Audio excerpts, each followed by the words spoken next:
Hello everyone. Today in this session of class 10th, I welcome you all.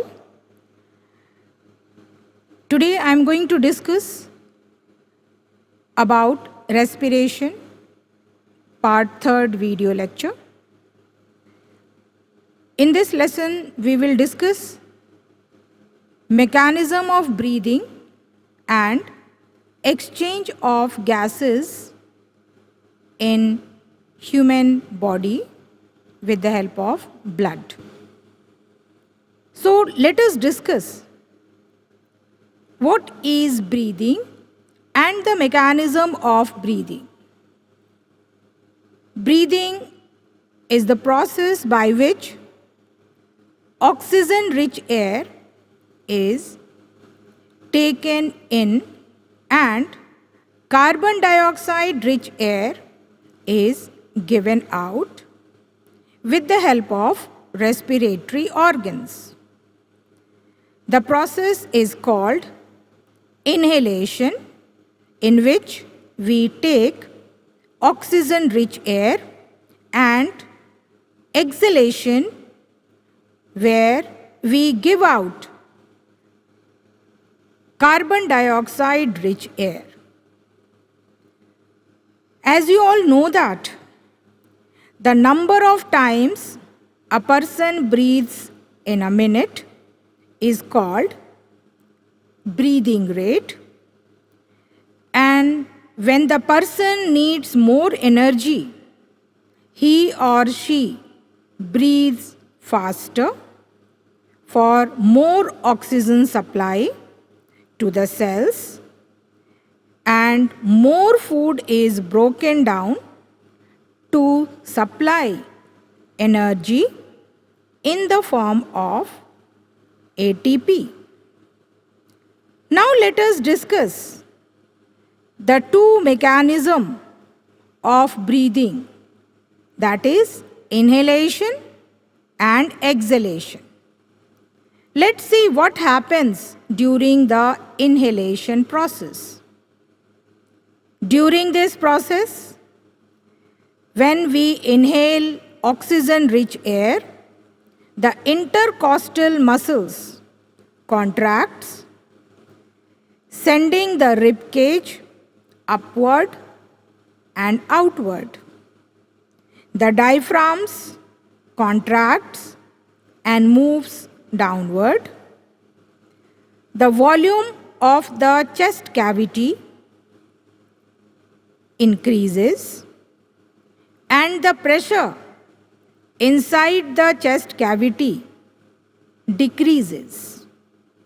As a result, the oxygen-rich air enters the lungs to equalize the pressure. Now the next step is the exhalation process. What happens during this process? When we exhale out or expire out the carbon dioxide-rich air.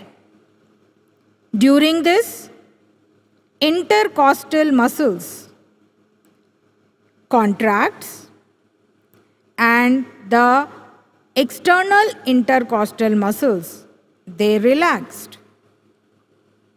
The rib cage moves downwards and inwards. Diaphragm relaxes. Volume of the thoracic cavity decreases, and the pressure in alveoli increases. Due to this, the carbon dioxide-rich air moves out through the bronchioles, bronchus, trachea, and then through the nostril.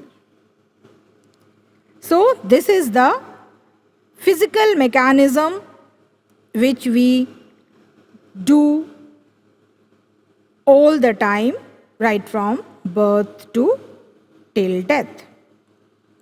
Now let us discuss how the exchange of gases occurs in the human being. The lungs, where the oxygen is present, the hemoglobin present in the blood, they take up oxygen in the form of oxyhemoglobin, and these hemoglobin, they enters the heart, and from the heart the oxygenated blood is transported to each and every organ of the body. After the tissue respiration, the carbon dioxide released, and when carbon dioxide increases in the capillaries, they combine with the hemoglobin and form carboaminohemoglobin, and then it reaches the heart. From the heart, it reaches the lungs. Now the mechanism of transport of oxygen. When oxygen from the alveoli diffuses across the alveolar capillary membrane, it enters the bloodstream and it functions to transport oxygen in two ways. 97% of the oxygen is carried in hemoglobin and 2.3% is dissolved in the blood plasma. As I told you, when oxygen combines with the hemoglobin, it forms oxyhemoglobin, that is also called oxygenated blood. And this oxygenated blood is travel from the heart to each and every cells and tissues of our body. Now what happens when oxygen reaches in the cells?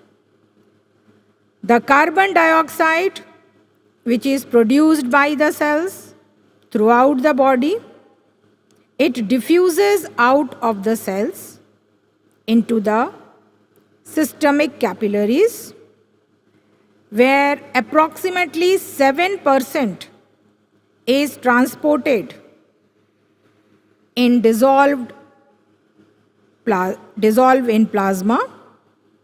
The remaining carbon dioxide diffuses into the red blood cells, and within the red blood cells, approximately 23% chemically combines with hemoglobin and 70% is converted to bicarbonate ions, which are then transported in the plasma. So, in this way, the carbon dioxide is in the form of carboaminohemoglobin. It is transported from the blood to heart in the form of deoxygenated blood. From the heart, again it goes to the lungs, where the carbon dioxide dissociates and it is released in the atmosphere. During the exhalation and inhalation process, there is some amount of carbon dioxide and oxygen remain in the lungs. That is called residual volume. Residual volume is the volume of air remaining in the lungs after maximal expiration, and it is about 1200 ml remains in the lungs. When we respire, the rings of cartilage in the trachea, it prevents from being collapse. So it is important that during the breathing mechanism as well as during the exchange of gases, our respiratory system, they help in not only physical respiration but also in cellular respiration. So thank you for this session.